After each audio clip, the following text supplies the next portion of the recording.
ఇది ఒక పాత మందిరం. ఈ పాత మందిరంలో ఆయన రెలిక్ కూడా ఉంది.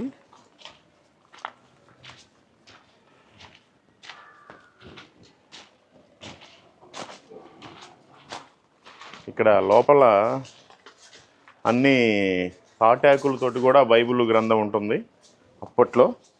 సో చెప్పులు ఇప్పి వెళ్ళాలి. ప్రైజ్ గాడ్, హల్లెలూయా. వీళ్ళు ఆర్థోడాక్స్ చర్చ్ వాళ్ళు కనుక వీళ్ళ పెద్దలు అనమాట. ఇక్కడ సేవ చేసిన వాళ్ళంతా కూడా మీరు చూడొచ్చు. వాళ్ళందరూ గుర్తుగా ఫోటోలు అలా పెట్టుకున్నారు. ఇదిగోండి, ఎంత పెద్ద వ్యక్తి అయినా సరే కొంచెం వంగిపోవాలి, అందుకనే ఇది కొంచెం హైట్ తక్కువ పెట్టారు. ఇవన్నీ పురాతనమైన కానుక పెట్టెలు ఇవి. ఈ చర్చిలో AD 54 నుండి వాడిన వస్తువులు ఉన్నాయి. చాలా అద్భుతంగా భద్రపరిచారు.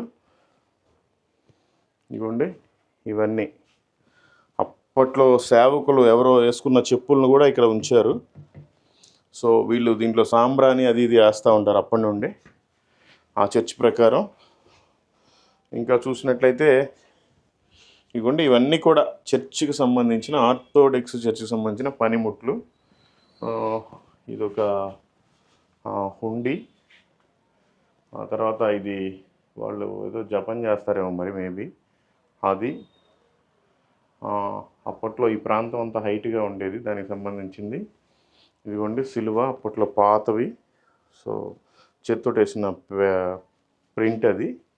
ఇదిగోండి, తాటాకుల మీద, కొబ్బరి ఆకుల మీద చక్కగా బైబిల్ వాక్యాన్ని రాసి పెట్టారు. తెలుగులో కూడా రాశారు.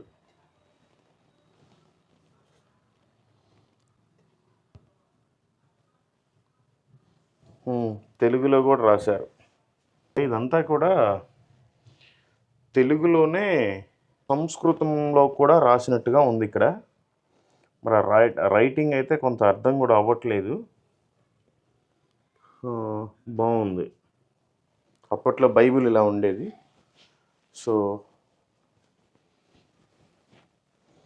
అది కూడా చూడండి, సింగిల్ స్టోన్ తోటి చైన్ అండి, ఒక చైన్ లాగా తయారు చేశారు రాతితోటి.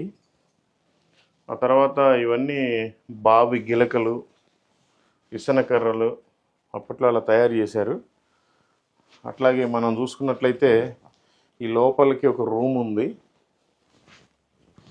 సో అప్పట్లో భక్తులు ఈ విధంగా నిలబడి బైబిల్ చదువుతారు. గుడ్ ఫ్రైడే, ఈస్టర్కి ఇక్కడ ఒక బొమ్మను పడుకోబెట్టి జీసస్ని ఊరేగించిన